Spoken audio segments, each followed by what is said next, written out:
જૂનાગઢના માળિયા હાટીના જ્યારે એક કરુણ ઘટના બની હતી. ઘટના ભણતરનો ભાર બની ગયો છે. વિદ્યાર્થીનો કાળ જ્યારે 14 વર્ષના સગીરે ગળે ફાંસો ખાય ને આપઘાત કરી લીધો છે. રાતની ઘટના બની હતી. ભણતર બાબતે માતા પિતાએ ઠપકો આપ્યો હતો. આપઘાત કરી લીધો. સગીરે ધોરણ 9માં ભણતો હતો, અભ્યાસ કરતો હતો, કટલરીનો વેપાર કરતો. પરિવાર બન્યો ચિંતિત. આજકાલના આવા કિસ્સાઓ ઘણા સામે આવી રહ્યા છે. ભણતરના ભારથી બાળકો આપઘાત કરવાનું પગલું ભરી લેતા હોય છે. પોલીસે ઘટના સ્થળ પર પહોંચી તપાસ હાથ ધરી છે. તે તપાસ દ્વારા પોલીસ દ્વારા પ્રતિક્રિયાઓ આપવામાં આવી છે.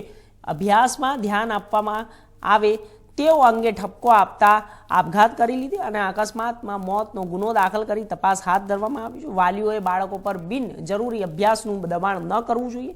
ડીવાયએસપી માંગરોળ ગત રાત્રે ઘટના બની હતી અને તે ઘટના સ્થળે પહોંચ્યા હતા અને ભણતર બાબતે માતા પિતાએ ઠપકો આપતા સગીરે આપઘાત કર્યો છે. સગીર 9મા ધોરણમાં ભણતો હતો અને અભ્યાસ કરતો હતો. આ સાથે પોસ્ટમોર્ટમ અર્થે માળિયા સામૂહિક આરોગ્ય કેન્દ્ર ખાતે લઈ જવામાં આવ્યો છે, જ્યારે પોલીસે આગળની કાર્યવાહી વધુ હાથ ધરી છે.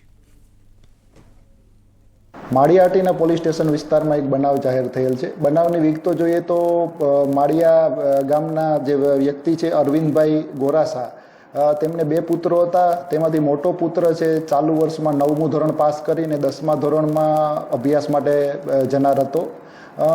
અરવિંદભાઈએ પોતાના બાળકને હવે 10મું બોર્ડ આવનાર હોય જેથી પોતે અભ્યાસમાં ધ્યાન આપે તે માટે ઠપકો આપતા આ બાળકને લાગી આવતા આ બાળકે ગળે ફાંસો ખાઈ અને આપઘાત કરેલ છે. આ અંગેનો બનાવ છે એ માળિયાહાટીના પોલીસ સ્ટેશન ખાતે અકસ્માત મોત તરીકે નોંધ કરી અને હાલ તેની તપાસ ચાલુ છે. ખાસ કરીને વાલીઓ માટે પણ એક લાલબત્તી સમાન આ કિસ્સો છે કે આપ પણ આપના બાળકોને અભ્યાસ માટે મોટિવેટ કરો એ બરોબર છે, પણ તેમની ઉપર બિનજરૂરી દબાણ ના લાવવું જોઈએ. ખાસ વાલીઓને પણ આ માટે એક અમારી વિનંતી છે.